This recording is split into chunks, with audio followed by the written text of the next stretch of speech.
I'll tell you that when I went to this lab, I had my knee injected with Huh. stem cells, and I have a meniscal tear and arthritis from that meniscal tear, and was looking at a joint replacement.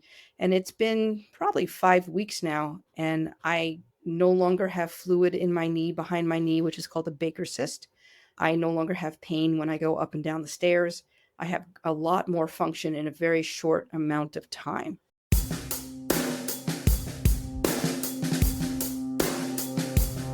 This is MedSpa Mayhem, the podcast all about the chaotic world of medical aesthetics. From Botox to lasers to IV bars, learn how to tell real versus fake, legal versus illegal, and safe versus potentially deadly. Hear the crazy stories inside the med spa world and find out what questions to ask and how to spot the people cutting corners. I'm your host, Dr. Kate D. Together, we explore the wild west of medicine that is the aesthetics industry.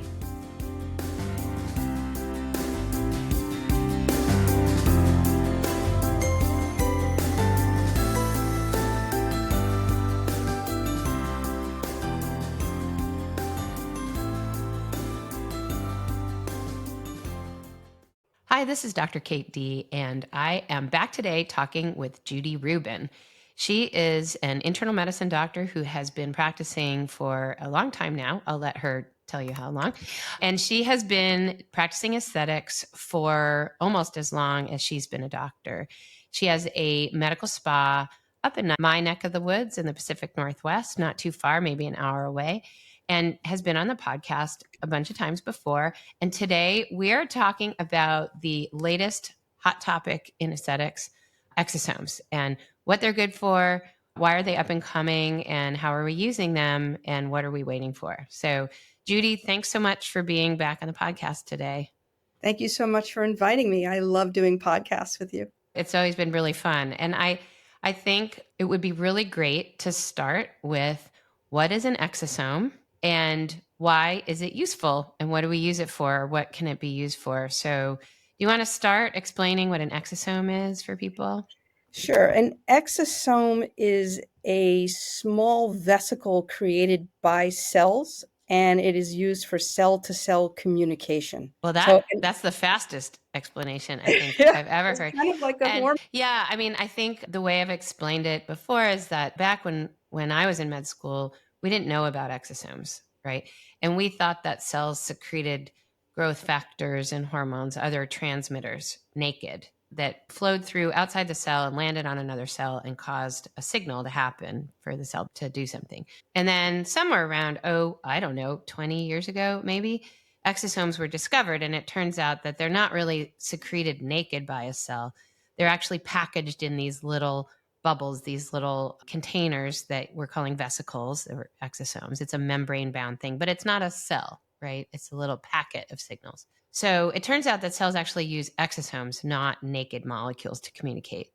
So those have been researched for a really long time now, but they've mostly been in laboratories and in academic centers and stuff. So can you talk a little bit about how we're using them and how do you get them, and a little bit about how do you figure out that you've got the right kind of exosome? Because my understanding is that each packet, each little exosome has a different set of messengers. So obviously you want ones with good messages, right? Grow some collagen or repair things, and not any bad messages. Have some inflammation and cause Yeah. problems, right? So, So how do we know? so exosomes are like hormones. They're produced in one area and they go someplace else and they have an effect. And that effect is to tell the area that it's going to produce something or to change something. So understanding how injury happens. When you have an injury in your body, let's say in your knee, and you hurt the cartilage, that cartilage puts out its own signals, cytokines, TNF alpha, and the exosomes is attracted to that. The exosome comes over to that messenger in the area where you are hurt, wherever it is, the heart muscle, doesn't matter where it is, and then says, we need to produce, let's say, more heart muscle. We need to make myocardium. And so then stem cells come along and they listen to the instruction from the exosome and they produce more heart muscle, more cartilage, more bone, more skin cells. So are there good exosomes and bad exosomes, or how do you get the good kind? Yeah, so we're humans, so we want human exosomes. Well, for Certainly there's sure. Okay, definitely need some from our same species. Okay, yes, that's but definitely a there are a given. lot of people who are putting plant exosomes into product, but we're not plants. And Right. I so you mean, want this goes back to also a lot of skincare products back when I started all this only 10 years ago had plant stem cells in them as though it does anything. And I learned very quickly that, that's ridiculous, right? You put apple stem cells in your skincare, that doesn't do anything, right? exactly. So people are doing that with exosomes as well. Is that the deal? They're doing it with exosomes as well, but I think it's also important to understand stem cells. So do you want to talk about stem cells now or wait until the future? Okay, well, just so we have it straight here. So the exosomes are the messengers with all these signals inside them. And the Correct. stem cells are cells that respond to those signals, right? Correct. And do something hopefully good for you. Yep. So maybe you can define stem cells for our listeners. So we have stem cells in our bodies. They're in our fat, they're in our bones, they're in all sorts of secretions, they're everywhere. But the And there's stem different cells kinds of stem cells though, and right? and there are different types of stem cells. So there's adipose stem cells, there's bone marrow stem cells, there's cord blood stem cells, mesenchymal stem cells that come from umbilical cord. My stem cells are old. Anyone who is, Meaning in your body right now floating around. Is that what you're yeah, saying? they don't work very well. So the preferred stem cells to cause regeneration are from the placenta of a baby that was just born. Yeah. So we harvest those stem cells from either the umbilical cord or from the cord blood. Okay, wait, hold on. Let's back up for 1 second for our listeners. So, first of all, a stem cell is a cell that can grow into a different kind of cell, like a cell that does something specific, like a muscle cell or a heart cell, right? And so, the stem cells that we have floating around in our bodies as adults have some but limited capacity to grow into other things, right? Correct. So, they might have the ability to grow into a muscle cell, but not, say, a brain cell, let's just say. Okay. And so what we're saying is the ultimate stem cell is something from a fetus, right? That can grow into anything, right? Like obviously, when you have an embryo, it can grow into any kind of cell. That's one, the first cell, and then it divides and it grows into all your other cells. So different stem cells have different capacities, right? So what you're saying is that the cells that you're using in practice are from either placenta or umbilical cord, Yeah, they're either from the cord blood cord or blood. from Yeah. the umbilical cord. So when you are when you're an egg, the sperm injects the DNA into the egg. That egg is pluripotential. So it divides into 2, 4, 8, 16, gets to a million. The stem cells that are in that, we'll call it blastocyst or zygote, but very early form that is going to form the fetus and the baby are pluripotential. They can become anything. Right. Stem cells are multi-potential. They can't become everything. Now, your stem cells and my stem cells floating in our blood, they're multi-potential as well, but they're tired. Speak for yourself. Okay. Yeah. No, my stem cells are tired too. I'll admit that. Yeah, for sure. Which is why we use the stem cells that come from a baby that is already born. And it's important to differentiate this because in early medical literature, in early studies, they were using these stem cells from a fetus that had been aborted. These are not aborted stem cells. This is a mother who was scheduled to have a C-section, who didn't want to keep her placenta, who donated her placenta so that FDA-approved lab can use it to Right. harvest the stem cells and the exosomes. The exosomes are made from the stem cells. And Yeah. so when you get the umbilical cord and then you process it to take out the cells that are inside, you're taking out the stem cells and the exosomes made by those stem cells. So that these are extremely vibrant Got it. cells, stem cells. The exosomes are not going to divide, that can become many things, but not all things. So first of all, just to clarify where these are coming from, these are donated placentas that people giving birth are donating to science or donating. I mean, how are they being purchased and made into a product? Do you know? So they're donated to an FDA approved lab. Huh? They're not paid for their donation. And then the lab tests the placenta for many communicable diseases to make sure that it's negative. If there's any communicable disease, it's thrown in the garbage. Then they move on and they have a process where they remove the stem cells and exosomes, put it in a water bath, and then they centrifuge it. The stem cells go to the bottom, the exosomes go to the top. Then they test those stem cells for 2 weeks for sterility, because it's all in a sterile lab that has negative pressure and airlocks in it. And then they check for toxins, endotoxins. If there any of the vials that they make have an endotoxin in it, they throw away the entire lot.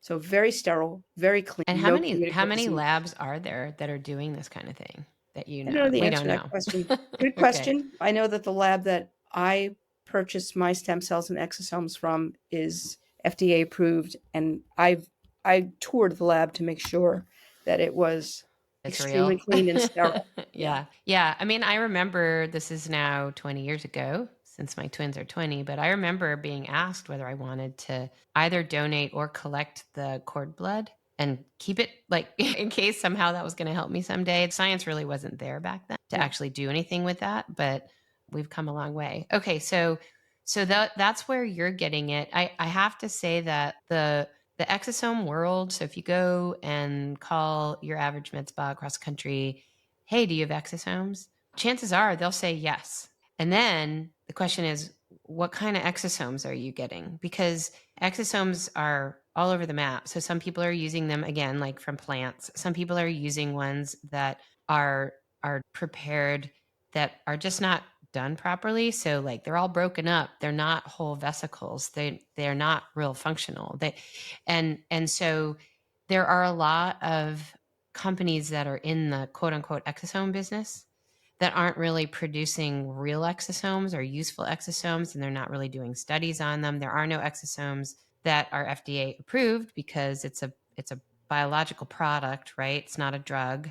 It's not a drug. And it's not a device. Yep. So as far as I know, there's not a lot of regulation in this area, right?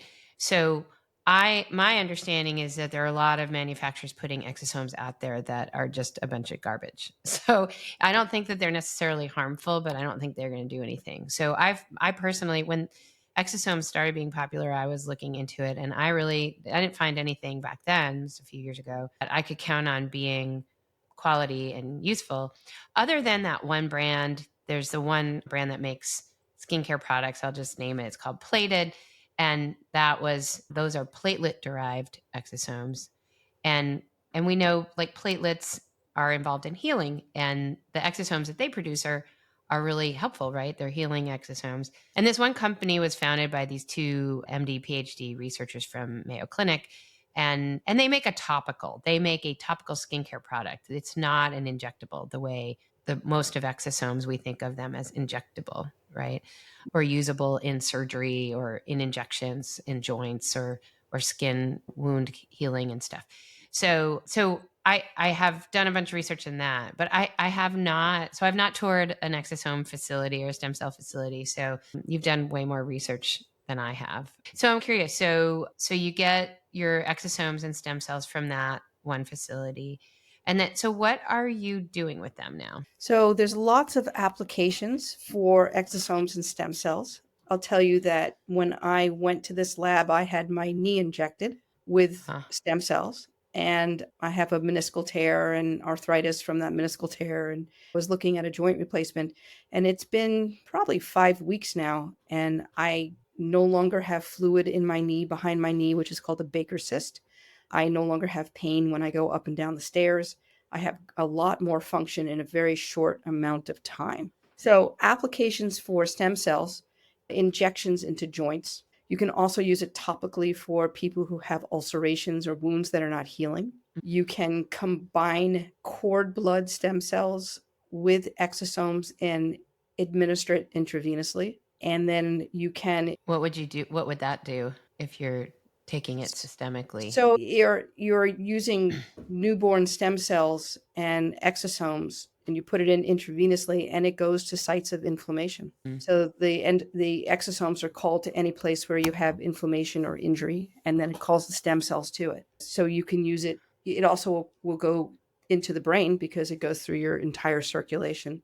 For me personally, I found that 6 days after I had my IV administration that my mentation was much faster.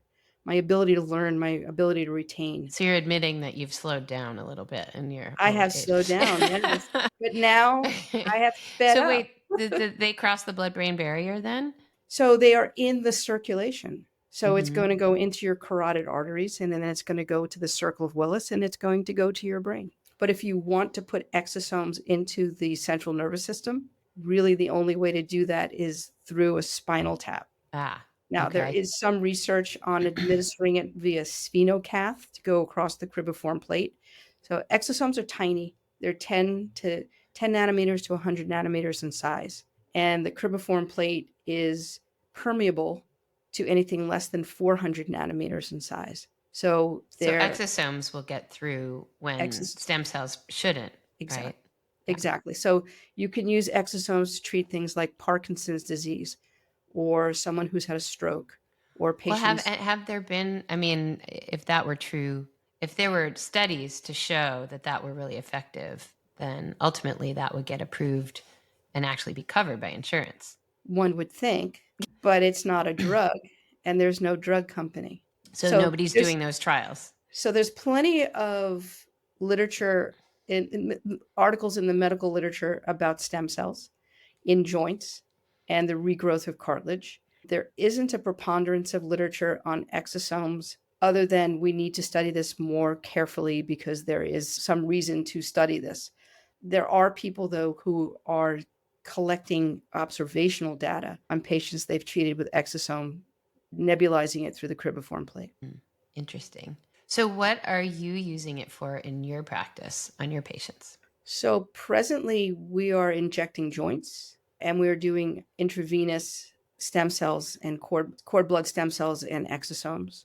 And I have a few patients who are interested in using the sphenocath to put the exosomes, have it percolate through the cribriform plate. But there isn't enough medical literature for me to say you're really going to get a benefit from this. It's really early to say that. Mm-hmm. Yeah, I mean, with joint injections, we have a long, long history of using PRP in joints, so platelet-rich plasma, and they started doing that. Orthopods started doing that back in the 70s, and because there haven't been enough trials, as far as I know, like it's been many decades, right? But it's still not covered by insurance They actually came out with a CPT code this year. this year. This Okay. year, and It's 2025, just in case someone's listening to this yeah. far in the future. And they started doing these injections back in the 70s. So you do the math. So It's a that's really long time, now I know the 50 plus VA years. is starting to use PRP for their patients with osteoarthritis. But PRP works because there's 1,000 exosomes in each platelet. But Oh, if we put exosomes in with stem cells and inject that into a joint, we're injecting 25 billion exosomes and millions of stem cells. It right. So it just will should be work a lot better more than potent PRP. than PRP. Yeah. Yeah. Yeah. And so we've had many decades of people just paying out of pocket for this treatment because it works for most people. That, I mean, I've not had it done, so luckily I've made it to my age without having any messed up joints much anyway. It's just interesting to look at the kinds of things that we do in med spas in practice that's sort of outside the system, right? We're a cash-based medical facility, and so what works and what doesn't and what will people pay for, right? And if you're in pain and you don't want surgery and your insurance covers nothing to help you, people traditionally have been quite readily willing to try a joint injection, and when it works it's, oh my god, thank goodness. And it's really interesting, this systemic, I have not actually heard of that, to using it for people who are interested in something like this. I would not trust personally anyone except for Judy to do this. I would be really scared. Most places out there are doing IVs totally illegally. And so just be super careful if you're actually interested in pursuing something like this. Find somebody like Judy who can really advise you, and do it safely, because as I've said on this podcast before, there's no quicker way to kill someone than to put something wrong in their IV. So Absolutely. sorry, just as an aside. Yeah. I have an Uh, interesting Interesting little anecdote. So there's a famous place in Tijuana that does stem cell injections. And I'm not going to mention their name, but I called them because I was having problems with my knee. And there are very few places where you can get stem cells and exosomes injected. And I asked them specifically, where do you get your stem cells from? Do you check it for sterility? Do you check it for endotoxins? And are you checking the placenta for any kind of communicable diseases? And the answer was, you don't need to worry about that because we're monitored by the Mexican equivalent to the FDA, which, is a Okay, bit that's scary. funny. Scary for two reasons. One, the FDA doesn't actually monitor anything here in the United States, which is, it's really quite a misnomer. People don't understand that. The FDA doesn't come and check anybody's facility or their sterility or their quality of their PRP or their exosomes. That's not what they do. And there's just a little part of me that maybe won't trust Mexico as much, although our current FDA isn't doing anything at all to support science. So Yeah. not Well, really anywhere you helping go in the at the world, you moment. should get, So you let's know, just say you didn't go there. right, right. And the other thing that I asked them is, I said, I have one joint that I have problems with. It's my knee. It's all I want is my knee injected. Can I come and get my knee injected? And how much will it cost? And the answer is yes, we can inject your knee. It's $19,000, which is far more than it costs in the United States. 19,000. Correct. Wow. That's so interesting. I wonder why it's so expensive. So I if you don't know. go, I'm sure there's other people besides you doing this. I mean, what's the average price for that same thing in the United States right now? Depends on how many stem cells and exosomes you have injected. But if you have 1 cc of exosomes and 1 cc of stem cells, which is equivalent to, let me get the right number for you. I want to make sure I get this right. It's 15 million stem cells and 25 billion exosomes. It's $3,500. 3,500. Okay. Versus 19,000. 19,000. Okay. All right. Well, there's one thing people won't be flying to Mexico for, right? At least once this is more widely available in the States. Yeah. You're really the only doc that I know who's actively doing this at the moment. I'm sure there are many others, but I don't know anyone who's doing this. Is there anything else? So since we're in the aesthetics business, are you using exosomes or stem cells for skin or skincare or skin Yeah, rejuvenation? absolutely.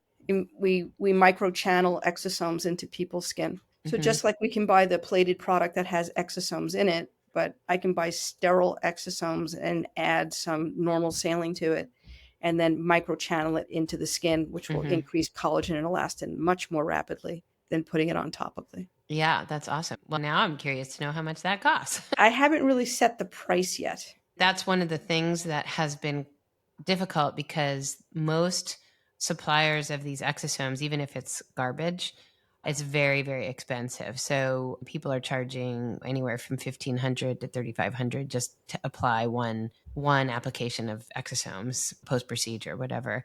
And I personally don't think that is logical at all. It's very expensive. And also, these places are using exosomes that are all broken up and not effective.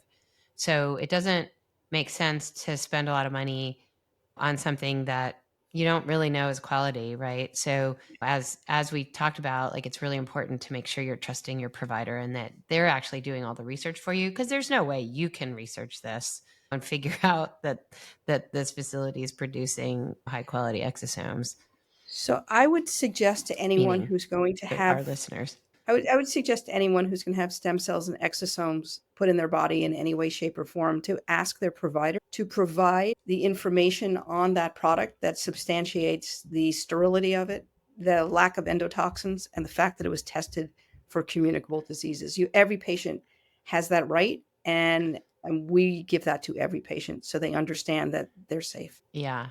I also think it's really important to understand the science behind each use and know that it actually has been studied and not only is safe, but actually does something.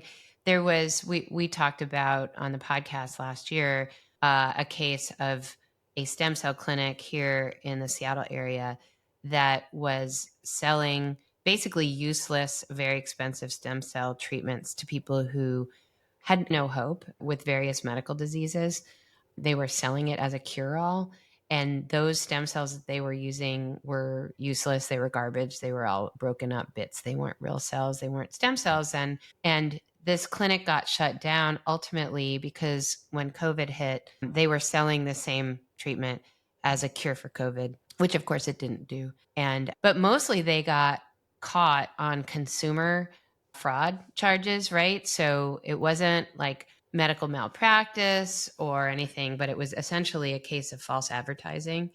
And people don't know, right? So if you meet a provider and you trust them and you like them and they're nice, you don't necessarily take their word for it. You should really make sure that what they're telling you is actually true. And this whole stem cell clinic got shut down. They got fined a lot of money. And interestingly, that same doctor did go to practice in Mexico for a while and then reopened a new med spa here in Seattle. So she's back in business and doing the same kind of shenanigans that she was doing before. And so much of what we've talked about on MedSpa Mayhem is how do you know, right? How do you know that the person you're talking to is trustworthy and they're telling you the truth? So I'm curious to know what you would tell our listeners, like what questions should they ask if they're interested in exosome or stem cell injection for a joint or something like that? What questions should they ask to make sure that their provider is really legit? So, I mean, first, I would want to know, what are their qualifications? Where did you go to school? What was your degree? What was your training? Do you have an active medical license? Have you been trained for this particular procedure? Where did you train for this particular procedure? I would want to know everything about the exosomes and the stem cells. Where does it come from? Show me the sterility testing. Show me the endotoxin levels. Show me the communicable disease testing that was done. Yeah. If they're going to inject your joint, are they going to use an ultrasound guided joint technique? So we use ultrasound guided joint injection.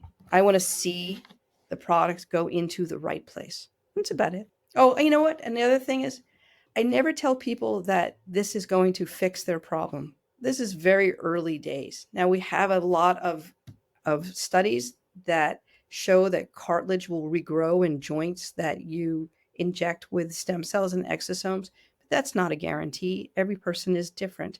They're going to react to the way that they react. I think it's really important that patients know that this is very early times. And if anyone guarantees them that their joint is no longer going to hurt, that they're going to be healed, that's not the case. There have It's been very plenty. experimental still. It is very experimental still. Certainly for me was worth doing because my copay on a knee replacement would be more than I spent on stem cells and exosomes. Right. Not even thinking about the downtime from a surgery. Yeah. I think that the remarkable thing is what you were saying in the beginning is what's your degree and where'd you go to medical school? I mean, I do think that's really important. This particular person who got shut down, she did go to med school, but she went to med school at a very unusual place in the Caribbean that's not, it is actually affiliated with the Netherlands or something. It was very, very alternative. And then she never did finish her residency and she's not board certified. And the thing is that I'm board certified in radiology, which is completely not related to the thing I do, but it at least proves that I'm a smart person. I got my MD from Yale and I went through residency, and getting board certified in radiology is really, really hard to do. So that's at least proves that I have a brain. There are a lot of people in the industry who are not doctors, who are not even medical providers, who are they're buying products off the internet and they're doing these things. They may or may not even know that what they're doing is illegal. But I will tell you, there are a ton of people trying to sell this kind of treatment and other kinds of treatments as long as you're willing to pay for it. They're willing to take your money. And so I just would be very, very wary of anyone where you weren't really sure about their credentials. So I think that's one of the most important things. And I will say, so Judy and I were talking right before we started recording this today, because a bunch of doctors and lawyers and business people and concerned citizens across the country are starting this new national organization called the MedSpa Board. And we're going to be certifying med spas. And we are going to be asking those questions, and so that consumers will know, do these people have a license? Are they operating legally and ethically and safely? We're not going to rate people and we're not going to guarantee results. Okay. But we're going to ask all those questions. So you ultimately, in the next few months, we're going to launch this, and med spas are going to be able to get a certification from the MedSpa Board. And so hopefully this will catch on. I mean, I know I want to certify my spa. And Judy, I assume you want to certify your spa, right? Absolutely. Absolutely. Because we know we are jumping through all the hoops and making sure everything is safe and our license is on the line. A lot of med spas don't even have a doctor, and that's by law, have to have a medical director, but a lot of places don't even have that. So anyway, look for that in the near future. By the time this podcast is out there, I don't know if we'll quite have it rolled out, but it's imminent. So I'm very excited about that. So hopefully we'll have a really cool logo that will be very easily recognizable. If anybody out there is a graphic designer, please call me, because we're in the middle of the process of figuring out what that's going to look like. Anyway, One of the things that's sorry, back to interesting, exosomes. one of the things that's really interesting to me, that the states don't regulate the med spas.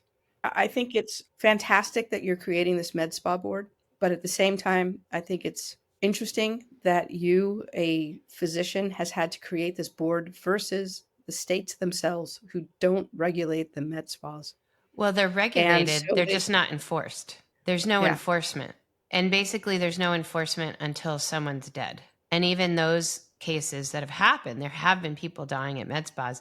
There haven't been any charges filed. And each state is different. All the laws are different. Every single state has a different set of laws. They're similar, but they're all a little different. And so what our goal is to just label the ones that are legally compliant and practicing sound medicine. And that's hard to determine, right? But our goal is to make sure everybody's licensed, that the medical director is doing their job and they're taking responsibility for the medical practice, that it's legally owned, that they're buying legal, legit products, and that they're prepared for emergencies. And unfortunately, there's nobody checking med spas. And there isn't a national organization that does any of this stuff. And one thing I will just make sure everybody understands is this is not policing med spas. This is merely giving people a badge if they are legally compliant. And then they can advertise that they're certified. And we'll have a list of certified spas. And if all the legit places get certified, then that will be a very useful piece of information for consumers. They can tell, and they can still go to the cheap, illegal place. I'm not going to, there's no stick here. There's no punishment for not being certified. But we are hoping that consumers will choose the legit, safe places, and they'll realize, oh gosh, that place down the street, that they're not certified. And when you can call and say, hey, why aren't you guys certified? What's up? And if they can't get certified. But I think that all the legit places, and there are very, very many. I mean, there's a lot of places doing really great work, but it's hard to tell what's the difference between your place and my place and the place down the street that has no doctor within a million miles of it, right? It's really hard for consumers to tell. So that's my hope anyway. That's the dream. And I do feel that I've gotten a ton of positive feedback from other med spa owners. And so I'm very hopeful that people will jump in and get certified. It's not going to be terribly expensive. And that way, this wasn't designed to be a giant money-making company. It's just really hoping to clean up the industry, because the industry is messy. And you and I both really can't stand being associated with the schlocky, shystery people. I mean, I can't stand that. People hear med spa and they think, oh, really? What do you do there? And I want that to be cleaned up. I want it to be recognizable when people are doing really great things. So, and we're at the cutting edge here talking about exosomes. I think that is also, it's at the cutting edge and fringy, right? And traditional medicine tends to poo-poo all fringy things, right? But all innovation happens in that space, right? Mhm. And as long as you are doing it in the proper way, right? Then, you can offer something that you just can't get in traditional medicine. And I think that that's where the problems lie, is that the people who are like, oh, well, I can charge money for whatever, then like, how do you trust that? And I think that's why it's really difficult without having any kind of certification process. It's really hard to tell where's the legit place and where it isn't. Yeah. And speaking about legit versus non-legit, you can buy paralytic agents and fillers on the internet, and you have absolutely no idea where it's coming from. And Ah, so we had these non-legitimate med spas that are buying things on the internet, and the greatest number of respiratory depression cases are in spas, and I put that in quotes, who have purchased Botox on the internet because it is not the right concentration. right. And if you inject Botox into someone or any paralytic agent that has too much of a concentration in it, it'll cause respiratory arrest. Yeah. And that was the source of all these headlines this last year of people going to the hospital because of illegal Botox, fake Botox being injected, and it actually caused them to not breathe. Yeah. And there actually have been a couple of arrests this year of estheticians who were buying fake products off the internet. And those, I'm about to give a talk at AmSpa in the next couple of days, and those cases are in my talk because I thought that those were sort of shut down after all the headlines, but they keep going. So there is a little bit of enforcement. But interestingly, though, that's not enforcement because they harmed people or practicing medicine without a license, both of which happened. But it was customs and border control, right? Because they're illegally importing drugs into the United States. So it's interesting because in America, it's basically all about money. Money seems to be way more important than human safety because that's who's actually doing any enforcing. So I find that to be just fascinating. This Yeah. is why we're going down this road of trying to do this certification. And my goal is really to have this as a carrot, not a stick. And it's about just advertising and elevating the industry and making sure people know who the good people are, the people trustworthy. Yeah, I'm Protecting the very much public. hoping this flies. Yeah, it's Sorry. protecting the public. You're protecting the public. I think it's a Well, we're at phenomenal least idea. giving the public information upon which to make a decision, right, for themselves. And that's really what we're trying to do in this podcast too, is just give people information because these are really great tools. I think exosomes are really part of the new medicine, right? We're going to be changing a lot of things. We're going to have a lot of treatments like the GLP-1s also in the last couple of years, like changing what medicine looks like, changing what health looks like. But, how is that happening and how quickly is that happening and who can you trust to manage all that for you, right? Because it's complicated, and if you go online and get a GLP-1 and push the dose and there's nobody to help you, you end up in the ER with nausea and vomiting. And so how do you avoid that? How do you avoid the complications? Have you seen any complications so far with your stem cell experience or the exosomes? No, it's extremely safe. As long as you have a product that is not So as long infected, as it's sterile, sorry. and doesn't have toxins, it's extremely safe because the stem cells and exosomes that come from a newborn baby's placenta do not have any HLA typing. So if you are one type of blood, you're what blood type 1, A, let's say, and you get blood from someone who's blood type B, you're going to have a transfusion reaction because you can't mix A and B blood. However, with stem cells and exosomes, there's no typing, there's no type in crossing. Any person can get exosomes and stem cells from a placenta and not have a bad reaction or any reaction. I think it's so interesting, and I'm curious to watch as this kind of takes off over the next couple years. I think it's going to change a lot of people's outcomes, so it's very exciting. Can you tell our audience what is the one or two piece of advice you would give them if they're interested in learning more about exosomes and stem cells? I mean, I do my own research, so I go right to PubMed. PubMed is available to everybody. It's public medicine, National Institutes of Health. Do a search on PubMed for if you have osteoarthritis and stem cells. There's plenty of articles. But what if they're ready to find someone like you and they're not in the Pacific Northwest? You can go to R3 Stem Cells. They have providers Mm. in many states. Okay, really interesting. And so, lastly, can you tell everyone how to reach you if they're interested in reaching out to you and your practice? Sure. They can just look me up in Gig Harbor. Look under Judith Rubin, MD, or nuvomedspas.com. or they can call my office number at 253-358-3667. All right, cool. Well, Judy, thanks so much for joining me on the podcast today. It's always really fun to talk with you. Thank you so much. If you've learned something and like what we're doing, please tell your friends and give us a 5-star rating in your podcast app. If you have a question or a crazy story of your own you'd like to share, please send an email or voice recording to info@drkatedee.com. That's DRKATEDEE.com. Or reach us through the website, MedSpaMayhem.com. And read the book.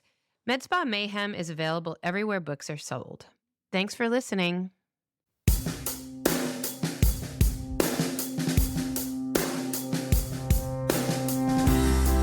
This has been MedSpa Mayhem with Dr. Kate D. We are so grateful you're listening, and we hope you've learned at least one fun or possibly disturbing fact today. Don't forget to hit subscribe on your podcast app and leave us a 5-star review. And read the book. MedSpa Mayhem is available everywhere books are sold. Links and more can be found in the show notes and on medspamayhem.com.